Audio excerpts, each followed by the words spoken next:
Reka tugusuhuze kandi tuguhe ikaze wowe udukurikiye muri aka kanya, twizere yuko umeze neza, twizere yuko ibintu biri kugenda nk'uko ubyifuza, niba kandi atari ko bimeze, mbere na mbere turakubwira tuti komera, nanone tukwibutsa yuko iki atari igihe cyo gucika intege, ahubwo ni igihe cyo guhaguruka kigabo, ukagerageza kwishakamo igisubizo. Uyu munsi biranga, ejo bigakunda, niyo forumire y'ubuzima tubayemo.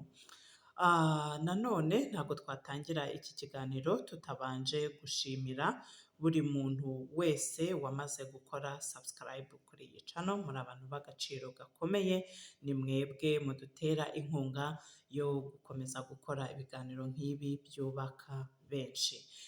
Imibare iracyatwereka yuko hari abantu bareba ibiganiro byacu ariko bakaba batarakora subscribe.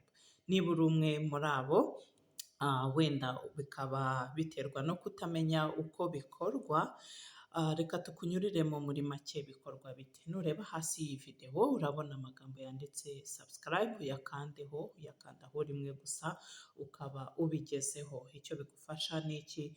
Ni uko mu gihe tugize ikiganiro nk'iki dushyira hanze, uza mu ba mbere bagerwaho nacyo. Niba rero wifuza kudacikanwa n'ibiganiro byacu, ntugende udakoze subscribe. Nuko rero uyu munsi tubahishiye iki? Uyu munsi tugiye kuganira ku muryango. Nanone tugiye kureba imvugo ishobora gusenya umuryango w'abashakanye, hanyuma turebe n'impamvu iyo mvugo atari nziza. Nk'uko wabibonye, iyo mvugo ni imvugo igira iti kuki utaba nka kanaka, imvugo irangwa no kugereranya uwo mwashakanye n'undi muntu.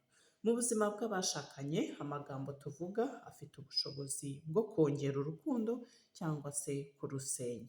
Hari imvugo ushobora kubwira uwo mwashakanye ikaba yamusigira igikomere gikomeye cyane mu mutima. Niyo mpamvu burya tugomba kwitonda cyane, tukitondera amagambo tuvuga, cyane cyane iyo turi mu bihe by'umujinya cyangwa se mu bihe byo kutumvikana.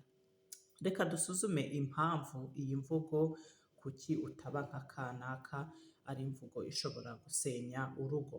Impamvu ya mbere, iyi mvugo ishobora gutera mugenzi wawe ipfunwe.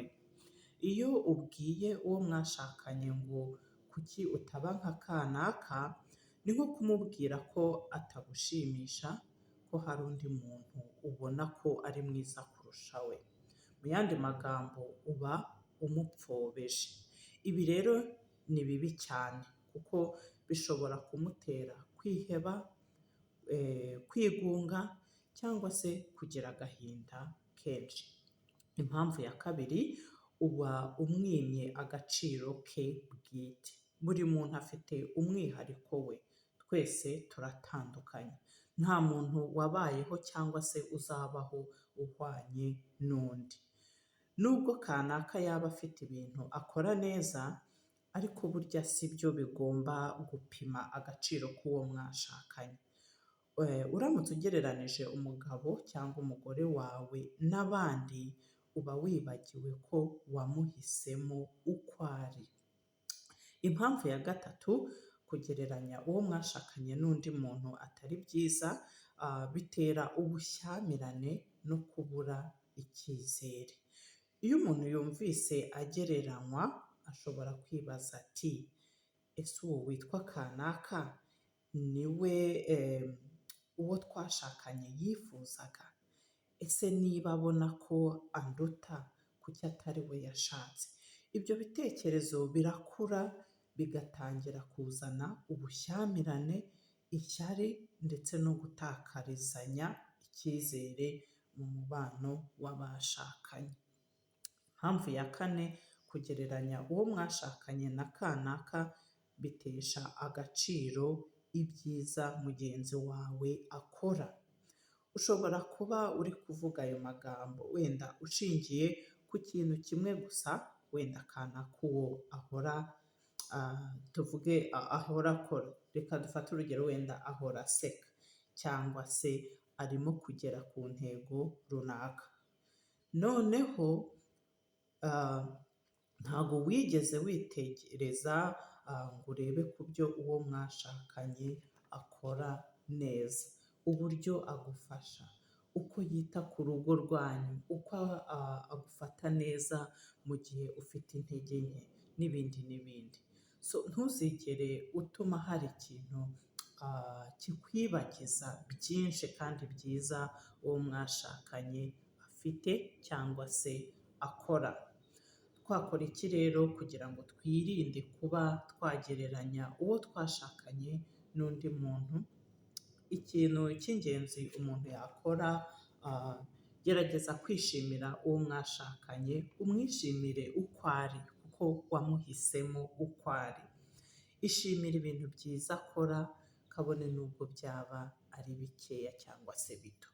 Kumubwira uti nshimishwa n'uko wita ku rugo, cyangwa se uti mbona ukuntu ukora cyane, ayo ni amagambo afite imbaraga kandi yereka uwo mwashakanye ko umuha agaciro, ko umuzirikana. Irinde amagambo yo kugereranya uwo mwashakanye n'undi muntu. Ayo magambo rero kuki utaba nka kanaka? Ni amagambo tugomba kwirinda gukoresha mu ngo zacu niba twifuza kubaka urugo rurangwa n'amahoro, urugo rurangwamo icyizere ndetse urugo rurangwamo n'urukundo.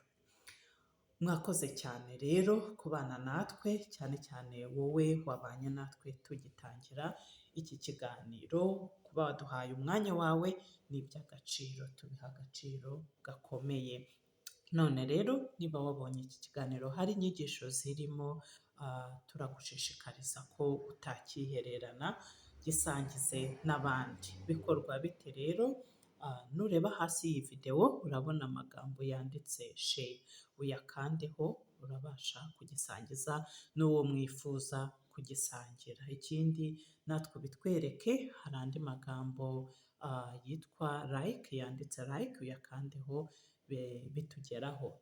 Niba hari na komenti ufite, wenda hari ibyo ubona tudakora neza dukwiye gukosora, cyangwa se hari ibyo dukora neza ushima, na komenti yawe nayo ihawe ikaze, ubitubwire muri comment section.